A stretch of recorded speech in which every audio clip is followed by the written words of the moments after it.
Steph, how are you this morning? Doing great, Dan. How you doing? I'm doing okay. I'm curious. We were wondering this as we're watching your highlights at Davidson. Did you have more fun at Davidson or, let's say, the MVP year, the first MVP year at Golden State? Just fun on the basketball floor. It's hard to beat the kind of excitement, anticipation of those 2 weeks at the NCAA tournament. It's all kind of jam-packed into that one little time period. So that's just an emotional, just I don't even know. It's just overload. But for a sustained year, that NBA season I had 2 years ago, obviously ended up in the championship. That has to take the cake. What was life like before you were famous? Do you remember that? I have no clue. Just actually, I was thinking about it yesterday. I went to go see a play in San Francisco and wanted to go eat afterwards.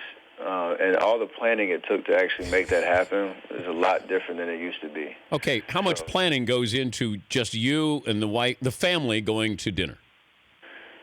It's too many phone calls and making sure I got my security guy with me just to make sure I can get around the city, where I'm going to sit, all that kind of stuff. It's decisions that I never thought I'd have to make, to be honest. Ever get confused for somebody else? No. I just get my name mispronounced all the time. That's about it. What do they call you? It's Steven. Most of the people who, when they see my name, they'll say Steven instead of Stephen, which is. But didn't that prevent you from going to Nike? Is there any validity to that story that the presentation is they called you Stephen Curry instead of Steph? That's been written. I think it might be true. Were you bothered by that? A little. Yeah, I can understand that. If you know me, you don't have to. You guys took the night off the other night, but if you wanted to play against the Spurs, could you have said to Steve Kerr, "I want to play"? No, not in that situation. He kind of took the decision away from us before we even had a shot to kind of fight back. So, as the coach, he obviously has our best interest and is trying to do what's right for the team based on our schedule, based on where we are in the season. Our goal is obviously of being fresh for the playoffs. So he probably would have entertained the conversation just to make me feel like I had some input, but it would have got shut down. How weird is it, though, to watch a game? Oh, it's different. It's you have obviously when you have no control over what happens on the floor, you kind of gain a different perspective just watching it, and I don't want to have to watch too many more games. To be honest, it's a lot more fun being out there on the floor. Who would be your MVP this year if you had a vote? I'm going to cop out, but you got to ask me in 16 games when the 82 is over. How about right now, though, if you're not voting for yourself or anybody on your team and you had to vote for somebody else, just as a basketball fan?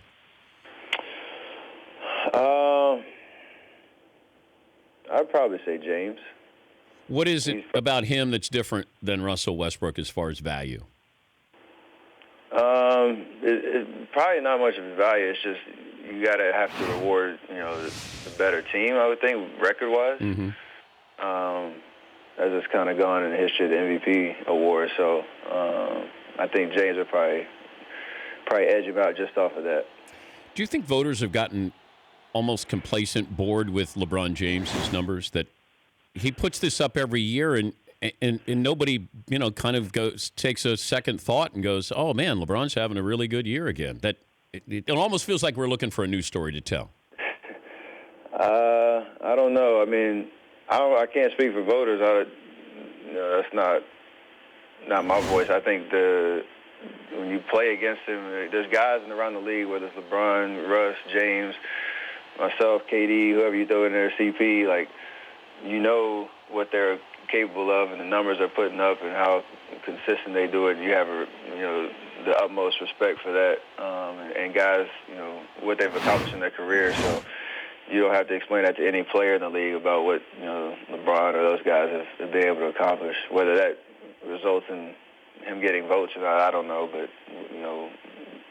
we respect what he does on the floor every night. Hey, Steph Curry joining us. You can guard Westbrook for a game or Harden. You got to pick one. It don't matter. Why not? It's going to be a long night no matter what. It's a challenge either way, just like I would hope they say the same about me. Well, I'm sure they do that, but Westbrook strikes me as a guy who is like the energizing buddy. He never stops. He would be a great football player. You imagine him as a defensive back, Steph?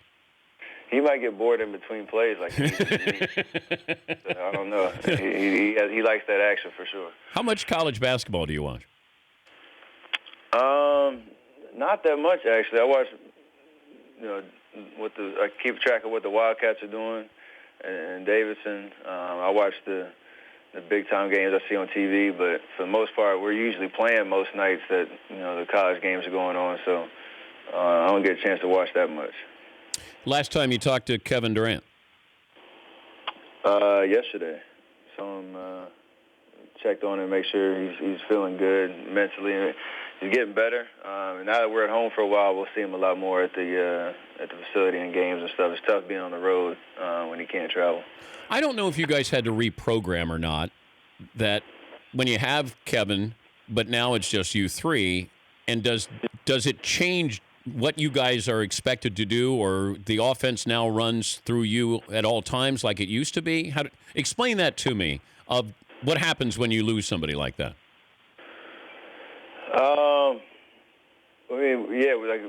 We've had almost 2 or 3 solid years, and obviously KD wasn't on our team then, but as you go through 60-plus games or so with a certain rotation and certain play calls that we have that kind of highlight everybody's skill set that we put out on the floor, when you lose a guy like that, you don't run a couple play calls just because he's not out there to put him in those spots on the floor. The rotation's different. Throughout the course of 48 minutes, so there's different combination of guys out there, so it takes a minute to get adjusted to that. But for the most part, those are the only real things that change our identity and how we play, and the kind of philosophy and identity of who we are. We've established that in the last 3 years, so nothing like that changes. It is more of an onus on myself, Clay, Andre, Draymond to be aggressive and do what we do. And just be us. Before I get to your endorsement here, when did you get the green light to shoot whenever you want to? The reason why I bring this up, I asked Larry Bird. He said in the 6th grade he could shoot whenever he wanted to. When did Steph Curry get the green light? Probably my freshman year, I actually understood what that really meant. My coach, Bob McKillop, he used to call it, you had a license, basically. You had a license to shoot based on, obviously, if you've made shots or not, but your decision-making and kind of your approach to shooting the ball. So he gave me a conditional license in the preseason going into my freshman year. And then after my second game against Michigan, he gave me the full green light license to shoot whenever I wanted, and it's kind of taken off from there. You never had your license suspended, did you? No, I haven't had it suspended. Even if you have one of those crazy nights that you don't make a three or not, you keep shooting, keep driving, keep shooting, still keep the license in the pocket. All right, Steph is joining us courtesy of Degree Deodorants. Let me hear your pitch here. Let me hear you as a salesman. Well, teaming up with Degree, obviously I've been with them for a while now, and they provide me with the best protection to perform my best when I'm on the floor.